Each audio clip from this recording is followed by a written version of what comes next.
नमस्कार, आप देखना शुरू कर चुके हैं DSD न्यूज़। मैं हूं आपके साथ गौरी रानी। झारखंड की राजनीति में इन दिनों बयानबाजी काफ़ी ज़ोरों पर चल रही है। भानु प्रताप शाही, विधायक भानु प्रताप शाही कहते हैं कि कोई भी बयान अगर कांग्रेस की तरफ से आता है तो वो सिर्फ प्रवक्ता ही कहते हैं, कभी सचिव, पदाधिकारी या विधायक सामने आकर अपनी बातों को नहीं रखते हैं। इस पर क्या कहना है? हमारे साथ बात करने के लिए दो वरिष्ठ प्रवक्ता हैं कांग्रेस के। एक आलोक दुबे जी हैं, दूसरा लालनाथ सहदेव जी हैं। सर बताएं। हाँ बिल्कुल, भानु प्रताप जी से जो है वो कांग्रेस के सभी विधायक और मंत्री जो है वो डरते हैं उनसे, इसीलिए हिम्मत नहीं जुटा पाते हैं बीजेपी के सामने बयान देने के लिए। भानु प्रताप जी किस दल में रहे हैं, अभी किस पार्टी में हैं, थोड़ा स्मरण करने में हम लोगों को प्रॉब्लम हो जाती है। और प्रधानमंत्री जी पिछले 6 महीने से एक बार भी राहुल गांधी जी के प्रश्नों का जवाब नहीं दिया। देश के तमाम बड़े नेताओं को जवाब आज तक नहीं दे पाए। इवन प्रधानमंत्री जी की हिम्मत नहीं होती है कि वो मीडिया के साथ रूबरू कर सके। आप बताइए, कभी उन्होंने मीडिया के साथ बात किया? जब भी बात हुई है एक पक्षीय बात हुई। वो अपनी बातों को कहने के लिए हमेशा अपने प्रवक्ताओं को आगे करते हैं, लेकिन प्रवक्ता वो होते हैं जो पार्टी का आईना होता है। लेकिन जो व्यक्ति मालूम नहीं है कि हम किस राजनीतिक दल में हैं, तो उन्हें क्या महत्व समझ में आएगी कि पार्टी का प्रवक्ता क्या होती है और पार्टी का आइडियोलॉजी क्या होती। जो अपने व्यक्तिगत स्वार्थ की राजनीति से, वर्तमान में तो बीजेपी में है, बीजेपी विधायक भानु प्रताप। अब इतना ज्यादा लोग दल बदलते हैं कि हम लोगों को याद नहीं रह पाता है कि किस पार्टी में है। अब अगर भानु प्रताप जी कोई प्रेस कॉन्फ्रेंस करेंगे तो मैं कहूंगा आदरणीय राहुल गांधी जी से कि भानु प्रताप जी के प्रश्नों का जवाब जो है अब हमारे राष्ट्रीय नेता दिया करेंगे, ऐसा मैं जरूर कहूँगा। सर, इन दिनों बीजेपी की तरफ से लगातार विभागवार सरकार के 1 साल के कार्यकाल के नाकामियों को गिनाया जा रहा था। उसी में भानु प्रताप शाही विधायक जो हैं वो कहते हैं कि बीजेपी के प्रवक्ता जो हैं वो सामने आकर उनके बयानबाजी करते हैं, लेकिन कोई भी पदाधिकारी या विधायक जो है वो या मंत्री जो है सरकार में, वो कभी आकर बीजेपी के सवालों का खंडन नहीं करते हैं। देखिए, ऐतिहासिक पुरुष हैं भानु प्रताप शाही।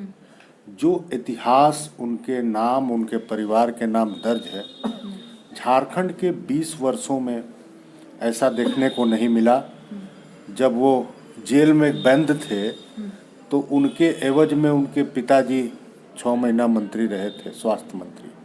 और फिर जब वो बाहर आए तो वो इस्तीफा दे के वो मंत्री बन गए। ये पारिवारिक म्यूजिकल चेयर उनका जो है मंत्रिपरिषद में चला। दूसरी बात यह है कि बीजेपी 5 वर्षों तक यहाँ शासन में रही, उनको जनादेश झारखंड के जनता ने दिया था। जो थोड़ा बहुत घटा वो बाहर से खरीद करके ले आए और 5 वर्ष शासन किए। जब चुनाव का वक्त था तो भारतीय जनता पार्टी अपनी उपलब्धि अगर बताई होती जनता से सही तरीके से, तो मैं समझता हूं कि जनता उनको सिराखों पर बैठाती। अभी भारतीय जनता पार्टी के लोग निराधार और निरर्थक प्रश्नों को लेकर के सामने आ रहे हैं। ऐसे में जो तथ्यहीन बात है उस पर तो हम चर्चा करना नहीं चाहते, लेकिन अगर कोई उनका सुझाव आएगा बतौर विपक्ष तो सरकार निश्चित रूप से उस पर अमल करेगी। राज्य हित में, यहाँ के जनता के हित में हम कुछ भी करने को तैयार हैं। लेकिन ये आरोप लगा रहे हैं जो निराधार है, निरर्थक है और नकारात्मक राजनीति की सोच की जो है वो दिखाता है उनकी कि उनकी राजनीति कितनी नकारात्मक है। आपको 5 वर्ष मिला और पूरे झारखंड बनने का 17 वर्ष आपको मिला, तो आपसे सवाल लोग नहीं करेंगे। और हमारा जो संकट का 1 वर्ष बीता है उसमें आप सवाल कर रहे हैं, फिर भी हम प्रतिदिन उनके जवाब उनको दिया करते हैं और जो उनके उचित सुझाव होंगे वो भी मानेंगे।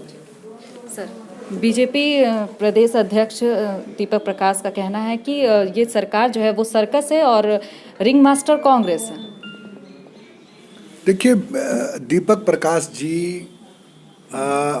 एक जमीन से जुड़े हुए नेता हैं और जब उन्हें बीजेपी का अध्यक्ष बनाया गया तो ऐसा लग रहा था कि शायद उनकी सोच जो है राज्य को एक सकारात्मक विपक्ष के रूप में वो सामने आएंगे, लेकिन बहुत हल्की बातें करते हैं वो। हम उम्मीद नहीं कर रहे थे कि जिस तरह से वो उंगली दिखा के वो सीधे रघुवर दास जी के ट्रैक पर चल निकले। उंगली दिखा के बात करना, एरोगेंट की तरह बात करना,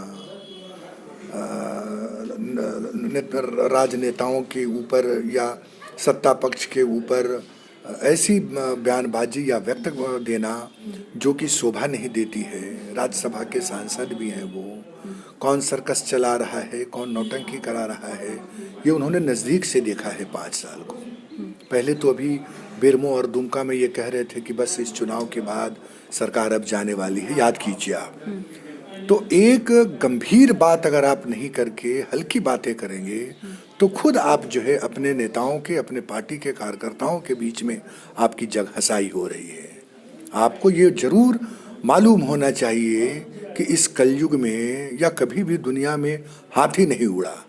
तो हाथी उड़ाना सर्कस है कि 1 महीने के कोरोना काल में काम करना सर्कस है, ये खुद उनको उनकी विवेचना के लिए मैं छोड़ता हूँ कि 5 वर्षों तक किसने सर्कस चलाया, कौन सर्कस का रिंग मास्टर था, किसने जो है वो भ्रष्टाचार की जननी थी। ये सारी चीज़ उनको खुद मूल्यांकन करना चाहिए। आप इमेजिन करिए, आप कल्पना करिए, ये 10,000 लोगों को राष्ट्रद्रोह का मुकदमा। आप बताइए कि ये भारतवर्ष ही ऐसा देश है जहां इस तरह चीज़ों को भी स्वीकार कर लेता। क्या खूंटी के 10,000 लोग इंटरनेशनल थे, राष्ट्रद्रोह थे?